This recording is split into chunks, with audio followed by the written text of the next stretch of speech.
Coucou mes gazelles, bienvenue pour cette guidance de la semaine, j'espère que vous allez bien comme d'habitude, que vous vous portez bien. On va regarder sans plus attendre les énergies dominantes pour nous. Alors tu vois qu'il y a une carte qui est tombée au niveau chemin de vie, qui est tombée en plus, je te la mets. On va voir un petit peu. Oh. Bon, on te parle d'un ralentissement, il y a quelque chose qui est vraiment de l'ordre du ralentissement, quelque chose qui pourrait te contrarier. C'est ça. Quelque chose qui... Oh, dis donc, mais c'est pas si mauvais que ça, hein. Mais il y a un ralentissement, il y a comme un désistement. On va basculer tout de suite dans le domaine professionnel. Alors, on a la carte de la précipitation, de formation ou apprentissage et d'opportunité. Bon, il y a visiblement quelque chose que tu as essayé de mettre en place sur ton parcours professionnel. Peut-être une nouvelle voie, peut-être un avancement de poste, peut-être un nouvel emploi. Il y a beaucoup de choses, en fait, qui ont pris du retard. Même si tu as la carte de la précipitation, en fait, qui tombe, là on est en train de te dire que finalement tu as peut-être agi sur un coup de tête par rapport à un épuisement général, par rapport à un sentiment de surmenage qui est certain, puisque je te ressens très très fatiguée sur tous les plans, tant physique que émotionnel ou nerveux.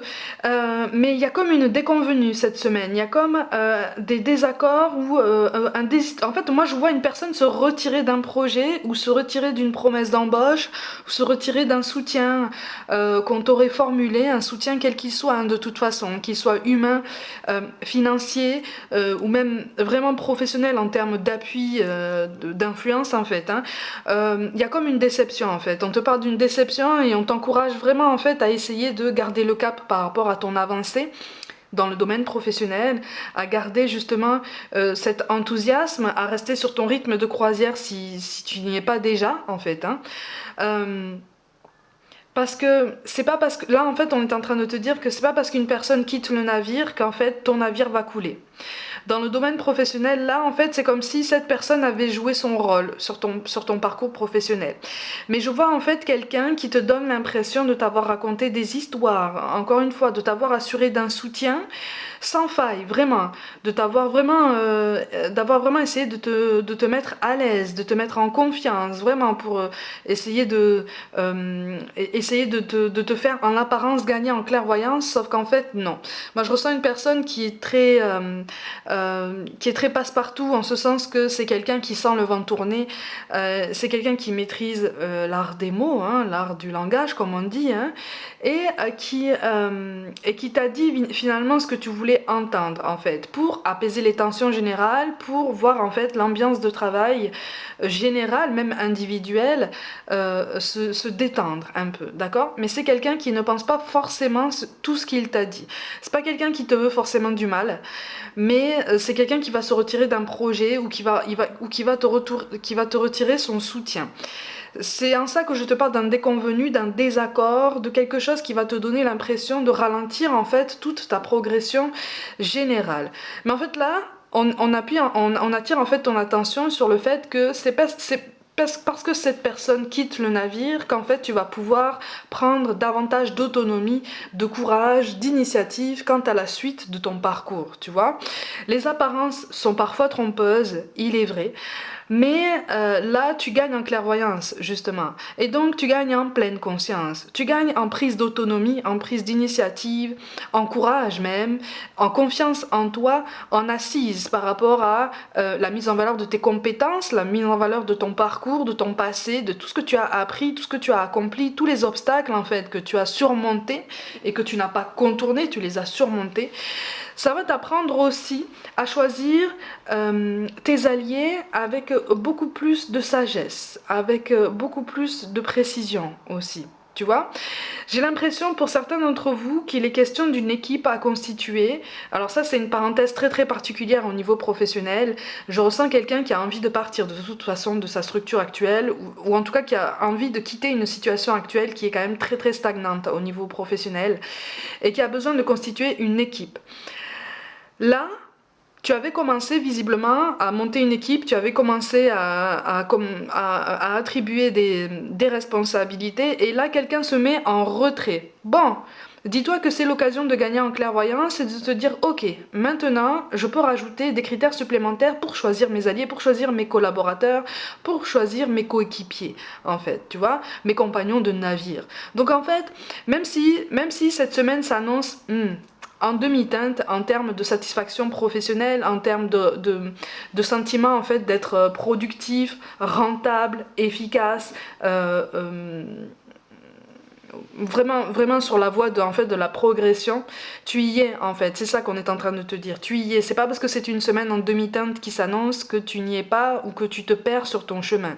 C'est juste un contretemps, c'est juste un élément qui était inscrit pour justement te permettre de gagner en recul en fait et de te dire ok, maintenant je peux repenser mon projet professionnel d'un autre œil, je sais que je vais pouvoir me débrouiller parce que ça m'a rajouté une ténacité, ça a renforcé mon enthousiasme, mais surtout ça a renforcé ma volonté de changer de cap en fait, de créer mon horizon, de créer ma réalité dans le domaine professionnel et j'y arriverai parce que je mènerai mon projet de bout en bout, ça prendra le temps que ça prendra, mais je le ferai. On te parle de l'importance d'une implication de toute façon sur la suite de ton parcours, il va falloir rester constant, hein, il va falloir rester concentré autant que possible, essayer de faire au mieux à chaque jour comme tout le monde, mais surtout ne parle pas de tous tes projets professionnels à tout le monde, d'accord?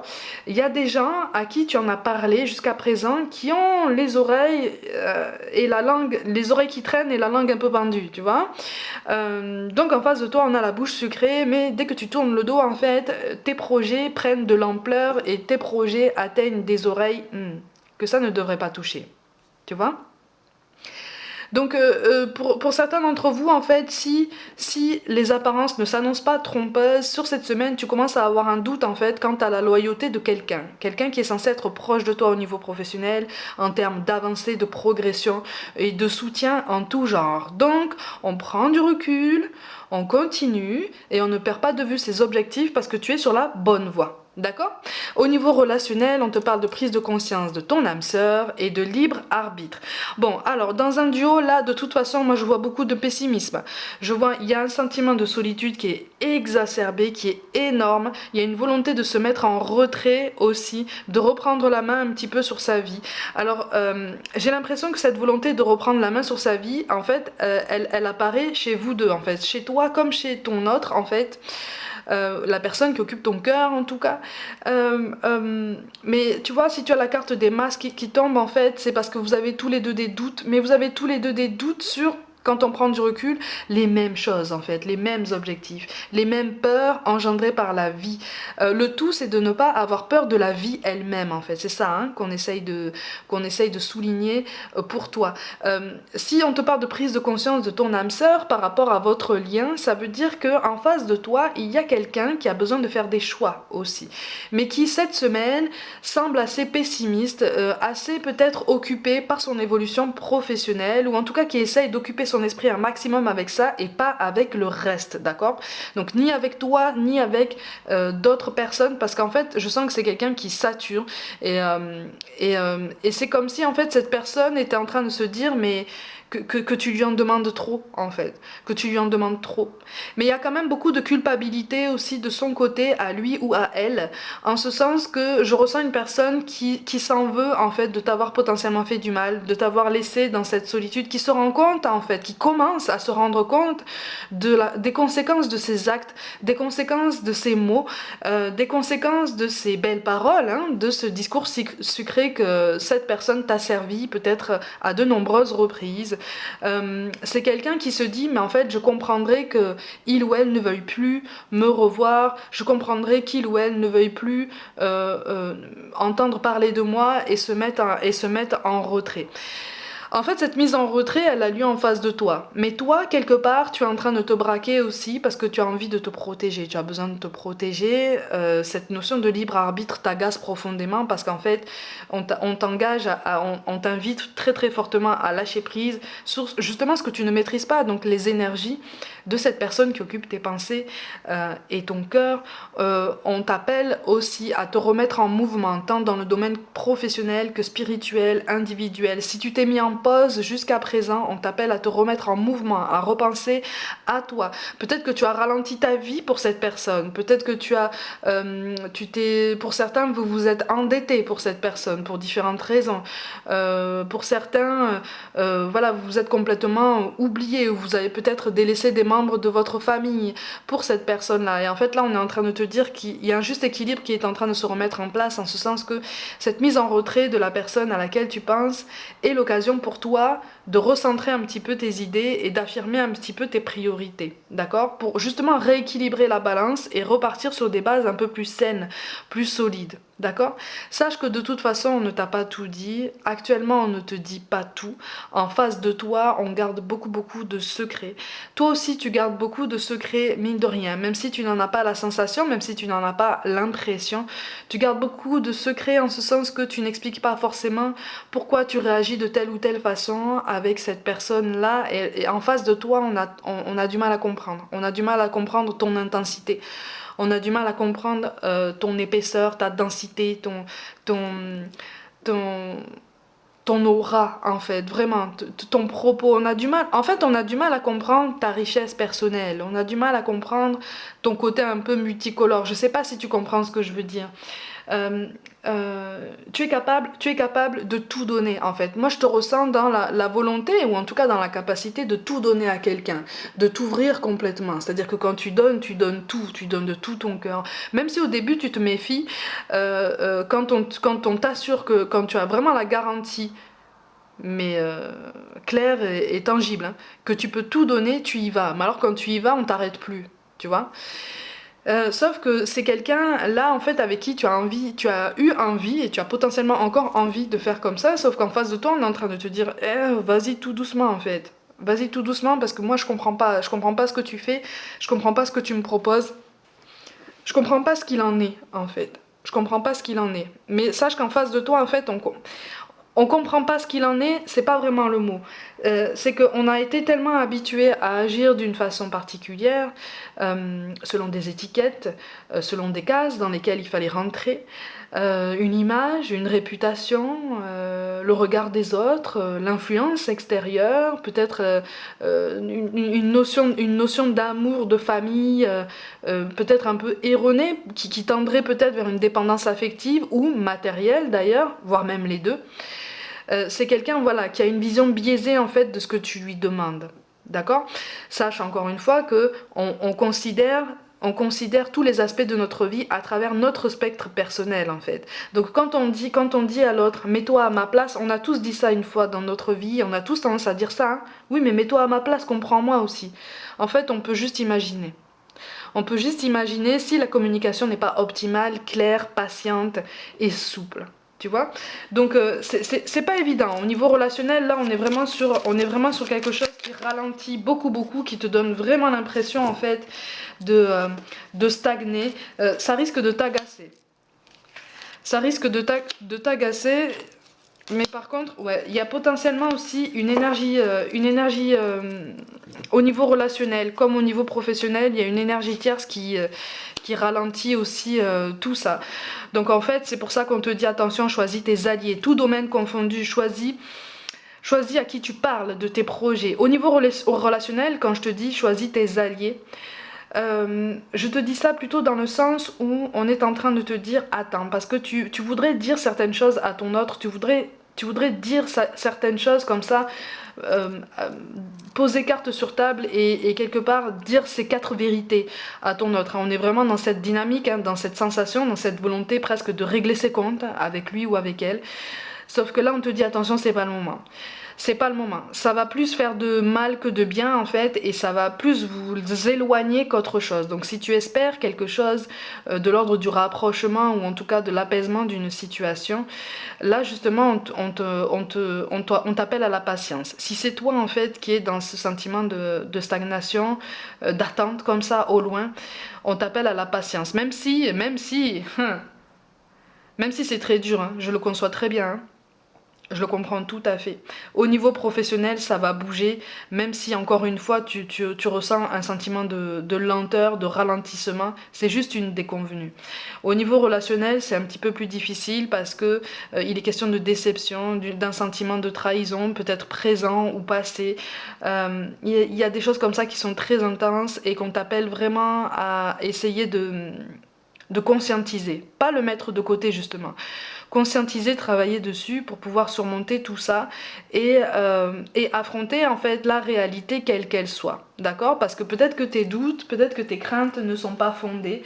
À l'heure actuelle, de toute façon, là, tu vois, tu as la carte de l'amour qui tombe. Donc, tant dans le domaine professionnel, ça t'annonce quand même un aboutissement positif par rapport à tes projets. C'est pour ça qu'on te dit garde le cap, garde la motivation, garde la direction dans laquelle tu t'es orienté parce qu'on est vraiment, vraiment sur la bonne voie. Et ne t'inquiète pas en fait des soutiens ou des personnes qui quittent le navire. À la limite, tant mieux. Tu vois, à la limite, tant mieux, parce qu'il vaut mieux qu'elle quitte le navire maintenant que plus tard, quand le projet sera vraiment, vraiment abouti ou quand tu auras vraiment avancé sur ton parcours et que tu auras accordé énormément de confiance à cette personne-là sur le long terme. Tu vois, c'est là que ça fait le plus mal. Donc moi, je ressens un début de quelque chose qui est en train de prendre vie et qui est en train de faire peur à certaines personnes. Qu'importe. Qu'importe, c'est ton projet, c'est toi, d'accord? Donc continue. Il y a une belle prise d'indépendance, il y a une belle capacité d'adaptation, il y a une belle capacité de souplesse face aux imprévus, face à des défis qui peuvent se présenter à toi. Donc continue, de toute façon, c'est un ralentissement qui va t'ouvrir une porte sur une belle opportunité de collaboration. Au niveau relationnel, tu vois, tu as la carte de l'amour, donc en fait, là c'est comme si c'était une confirmation supplémentaire que ton autre est attaché à toi, ressent au moins de la tendresse pour toi. Mais encore une fois, c'est quelqu'un qui réfléchit beaucoup, mais c'est quelqu'un qui, pour l'instant, ne veut pas assumer certaines responsabilités par rapport à toi. On est sur cette ambivalence entre la culpabilité de t'avoir fait souffrir, la culpabilité de vous être fait souffrir tous les deux, hein, finalement, parce que j'ai l'impression qu'il y a eu quand même des rancunes et des, et des monnaies rendues. Hein. Euh, on est sur cette ambivalence où on s'en veut en fait et en même temps on se dit peut-être que c'est pas plus mal en fait. Peut-être que c'est pas plus mal parce que je suis peut-être pas une personne pour lui ou pour elle, je suis peut-être pas assez bien pour lui ou pour elle. Donc en fait on est sur quelqu'un qui est en train de se chercher, tu vois, pour l'instant. On se cherche, on est en pleine quête personnelle et c'est difficile parce qu'en fait on est vraiment vraiment pas aidé. Tu vois. Alors, tant dans le domaine professionnel que relationnel, on te parle d'une vie antérieure. Une vie antérieure. C'est pour ça qu'en fait, cette notion de confiance, parce qu'en fait, sur cette semaine-là, c'est la notion de confiance. C'est pas tant la notion de trahison que de confiance, en fait, qui ressort ici. Quelle est ta définition de la confiance en toi et de la confiance aux autres? Comment est-ce que tu la définis? Comment est-ce que tu la places dans tes rapports aux autres, tout domaine confondu? Visiblement, il y a quelque chose que tu as vécu dans une vie antérieure qui se répète ici en termes de loyauté. En termes de loyauté, en termes d'image de toi-même par rapport aux autres. Donc ça éclaire aussi ton attention en fait sur le fait que toi-même tu es sensible au regard des autres, au regard de l'extérieur et que tu as besoin quand même malgré tout de l'aval de l'extérieur pour pouvoir avancer. Mais toi, est-ce que tu te le donnes en fait? Tu vois, c'est pour ça que tu as la carte du loup en fait qui t'appelle là. On t'appelle à rester ou en tout cas à te recentrer peut-être sur tes propres besoins, sur ta définition en fait de tes besoins, de ce qui est indispensable pour toi dans ta vie. Et c'est comme ça en fait que tu vas attirer ou que tu vas te rapprocher davantage de personnes qui sont de la même famille d'âme que toi.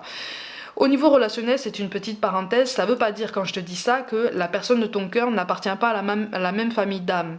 Mais c'est quelqu'un qui n'a pas encore conscience qu'on génère des choses par nous-mêmes quand on essaye d'aller dans le positif, quand on essaye vraiment surtout d'aller dans le positif et de s'élever, tu vois. C'est quelqu'un qui est encore un petit peu embrouillé par rapport à tout ça en termes de spiritualité ou même de développement personnel. Hein, c'est quelqu'un qui a besoin d'être très cadré parce qu'on ne parvient pas à se cadrer soi-même. Tu vois, même si en face de toi on ne va pas forcément assumer cette irrégularité, cette intempérance, moi je te le dis en fait, tu vois, je te le dis. Mais toi tu es cette boussole, tu vois, tant dans le domaine professionnel que personnel, tu es cette boussole, tu es comme un phare en fait, au milieu d'une mer agitée, et donc tu tiens bon. tu vois. Et c'est ce qu'on t'encourage vraiment à continuer à faire parce que c'est vraiment pour toi là que tu es en train de jouer en fait. Tu vois, sur cette semaine-là, c'est pour toi que tu es en train de jouer. C'est sur ça qu'on attire ton attention. Tu vois, les énergies extérieures, elles vont, elles viennent, elles sont toujours en mouvement. Elles te donnent un sentiment de trahison. Ok, pose-toi et demande-toi pourquoi. Tu vois, pendant cette semaine, prends le temps et tu vas voir qu'il y a plein de choses qui vont trouver réponse en toi. Qu'est-ce qu'on nous encourage à travailler cette semaine du coup? Il y a deux cartes qui sont tombées. Ben, cette notion de jalousie, justement, tu vois, avec le jugement, l'insatisfaction, tu vois. C'est ce qui entraîne aussi beaucoup de colère, beaucoup de frustration, et c'est ça aussi qui fait remonter, en fait, ce sentiment de trahison, ce sentiment... Parce que c'est comme si tu te disais, mais tout domaine confondu, cette personne s'est tournée vers moi, et là, présentement, elle me tourne le dos, mais c'est forcément pour aller se diriger ou soutenir quelqu'un d'autre. Mais en fait, pourquoi? Pourquoi cette personne, et pourquoi ne pas être resté avec moi? Tu vois, il est question d'un choix à faire, de toute façon, d'un choix à venir. Il n'est pas immédiat, mais tant dans le domaine professionnel que personnel, il y a quelqu'un qui va revenir de toute façon vers toi, parce qu'on aura essayé de prendre du recul. Tout du moins, on aura commencé à prendre du recul et on se sera rendu compte en fait qu'on a été maladroit. Au mieux maladroit, d'accord. Et enfin, on nous encourage à travailler cette notion d'intuition, tu vois, de petite voix, cette notion de karma aussi. Attention, quand on parle de karma, j'entends parler de karma dans tous les sens sur internet, mais dans tous les sens, mais à chaque fois dans le négatif. Le karma, c'est toutes les énergies, c'est tout ce qu'on fait en fait. C'est toutes les énergies qu'on génère en nous, qu'on dégage autour de nous et qu'on conscientise. Donc ça peut être aussi les énergies positives. Tu vois. Donc le karma, en fait, c'est la vie. Hein. Tu vois. Et donc, quand tu considères ça de ce point de vue-là, ça t'éloigne de cette énergie basse de vengeance, de revanche, de retour de bâton, en fait, qui entretient justement cette colère que tu peux ressentir envers quelqu'un, tout domaine confondu. Mais Gazelle, essaye de penser à quelqu'un qui est parti de l'autre côté, qui te manque énormément. Comme d'habitude, on va essayer d'avoir un message de l'autre côté. De quelqu'un qui voudrait te parler, quelqu'un qui voudrait te rassurer. Ok, on a quelqu'un qui te dit merci. J'aimerais te témoigner toute ma gratitude, te remercier pour tout ce que tu as fait pour moi. Si je ne te l'ai pas assez dit ou démontré, je m'en excuse. Je réalise maintenant toute l'énergie que tu y as consacrée. Merci. Il y a un monsieur là, un monsieur âgé là. Un monsieur âgé avec une mâchoire assez carrée, la peau claire. Et c'était quelqu'un d'assez calme. C'était quelqu'un d'assez calme. Il montrait ses sentiments, il s'exprimait, hein, mais on était quand même un petit peu dans la pudeur. On était plus dans l'expression à travers les regards. Il avait un regard très très bienveillant en fait sur toi. Sur toi et tous ceux qui l'entouraient. Il y a quelqu'un il y a la lettre R qui apparaît. Il y a quelqu'un de très bon en fait, de très généreux avec les yeux qui apparaît ici. Et enfin, on te parle aussi d'urgence. Je voudrais que tu prennes soin de toi immédiatement. Arrête-toi quelques instants. Tu es tellement une personne importante et merveilleuse. Cela me fait de la peine de voir comment tu agis avec toi-même. Si je te dis cela, c'est parce que je t'aime. Donc en fait, toute émotion basse, toute énergie basse qui est potentiellement générée par un sentiment de trahison ou un manque de confiance en toi et en l'autre, cette semaine-là est appelée en fait à être vraiment conscientisée, travaillée, acceptée. Pour être après vraiment digéré, en tout cas pour vraiment l'encapsuler dans quelque chose de très déterminant, de très symbolique et de très enrichissant en termes d'enseignement personnel. Mais pour ça, il faut prendre soin de soi. Pour ça, il faut essayer de ralentir cette semaine, ou en tout cas d'essayer de prendre du recul et de se protéger de toutes les énergies en fait qui te donnent l'impression d'être projetées sur toi, d'accord, qui te donnent l'impression de ne pas t'appartenir. À partir du moment où quelqu'un est en colère et te fait sentir que c'est contre toi, ça n'est pas tes énergies, ce ne sont pas tes énergies à toi. Donc ne te laisse pas toucher par tout ça. La colère, c'est un exemple, tu vois, mais ça peut aller pour tous les cas de figure. D'accord? Donc on essaye de se protéger, on essaye de poser des barrières, on essaye de, voilà, de garder contenance, de prendre du recul, d'essayer de ne pas prendre les choses trop personnellement pour justement continuer de travailler sur soi avec plus de profondeur. Mais ne t'inquiète pas, l'issue est positive, même si sur cette semaine, ce ralentissement risque de mettre tes nerfs à rude épreuve. C'est pour ça qu'on te dit, prends soin de toi, ralentis, d'accord? Mes gazelles, comme d'habitude, prenez soin de vous, croyez en vous. Pour toute guidance personnelle, envoyez-moi un mail. N'hésitez pas à vous abonner à cette chaîne si le cœur vous en dit comme d'habitude, à liker, commenter et partager autour de vous, ainsi qu'à activer la petite cloche pour recevoir toutes les notifications à chaque mise en ligne de vidéo, pour n'en rater aucun. Je vous invite aussi à me rejoindre sur Facebook et aussi sur Instagram où c'est plus interactif, où tu seras mis en avance de la sortie de certaines vidéos, où je partage aussi du contenu complémentaire qui pourrait t'aider justement à avancer sur ta route en fait, avec plus d'outils pour être mieux dans tes baskets. Je vous envoie tout mon soutien et je vous dis à très vite.